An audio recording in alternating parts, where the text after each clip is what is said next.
চলাফেরার সৌন্দর্য। তোমাকে নিয়ে আমি কোথাও বের হতে পারি না।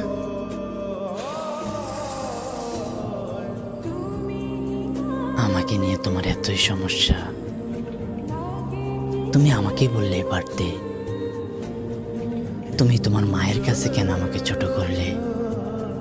আচ্ছা বলো তো, তোমাকে আমি কখন না খেয়ে রেখেছি? বরঞ্চ আমি না খেয়ে তোমাকে খাওয়াইছি। হয়তো তুমি প্রতিবেলা মাছ মাংস দিয়ে খেতে পারোনি, কিন্তু তোমাকে তো আমি না খেয়ে রাখিনি। আর তুমি আমার পোশাক আশাকের কথা বলতেছো। আমি যদি একটা ভালো পোশাক পরি, তোমাকে একটা ভালো পোশাক পরাতে পারবো না, সেটা ভেবে আমি কখনো একটা ভালো পোশাক পরিনি। আর টাকা পয়সা ইনকাম করতে কতটা কষ্ট তুমি